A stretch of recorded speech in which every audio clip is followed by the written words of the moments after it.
மாலதியை பிடித்த மலையாள பிசாசு. மோகன்ராம் ஐடி துறையில் பல வருடங்களாக பணிபுரிபவர். இவருக்கு திருமணமாகி மாலதி என்ற மகள் பள்ளியில் +2 படித்துக் கொண்டு இருந்தாள். சில நாட்களாகவே மாலதியின் நடவடிக்கைகளில் பல மாற்றங்களை கண்டார் மோகன்ராம். மாலதி அடிக்கடி எனக்கு கப்ப கலங்கு வேணும், டீ வேண்டாம், கட்டங்காப்பி போதும் என்றெல்லாம் சொல்லிக் கொண்டு இருந்தாள்.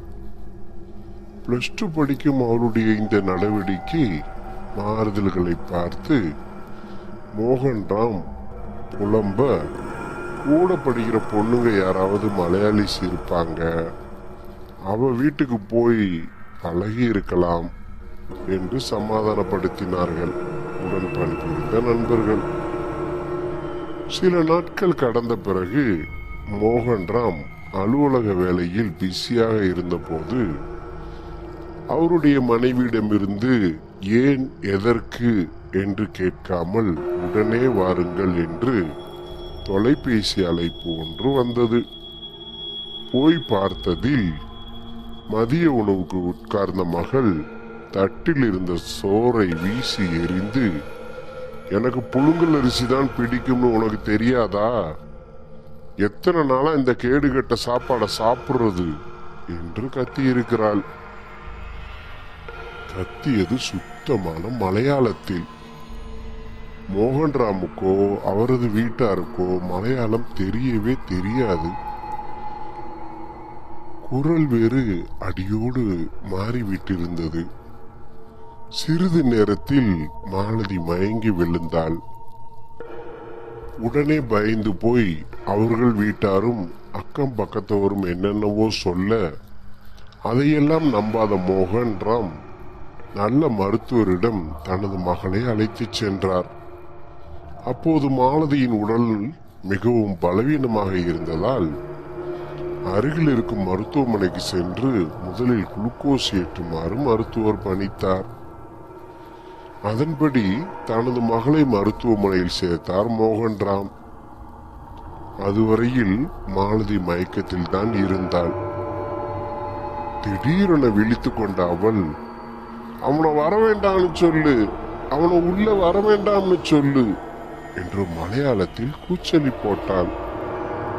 என்னவென்று மோகன்ராமும் அவரது மனைவியும் வெளியே சென்று பார்த்தபோது அங்கே யாரும் இல்லை. இந்த விஷயத்தை கேள்விப்பட்ட மோகன்ராமின் நெருங்கிய நண்பர் ஒருவர் சர்ச்சில் இருந்து பாதிரியாரை அழைத்து வந்திருந்தார். பாதிரியாரும் அறையினுள் காலடி எடுக்க வைக்க மறுத்து, ஒரு பிசாசு அவகிட்ட இருக்கு, நீங்க சாயந்தரமா ஜப கூட்டத்துக்கு அவளை கூட்டிட்டு வாங்க என்று கூறி திரும்ப சென்று விட்டார். அதற்கு பிறகு மாலதியை பல கஷ்டங்களுக்கு நடுவில் பாதிரியாரின் ஜப கூட்டத்துக்கு அவளது பெற்றோர்கள் வேறு வழி இல்லாமல் அழைத்து சென்றார்கள். மோகன்ராமுக்கு இதில் நம்பிக்கை இல்லாவிட்டாலும் மகளுக்காக அந்த தேவாலயத்துக்கு சென்றார். பாதிரியார் புனித நீரை தெளித்து விசாரித்ததில் அந்த பேயின் பெயர் மிஸ்டர் ராஜீவ் மேனன். அவரது பூர்வீகம் கோழிக்கோடு. அவர் காதலித்த பெண்ணை வேறு யாருக்கோ கல்யாணம் செய்து வைத்ததால் ராஜீவ் தற்கொலை செய்து கொண்டார்.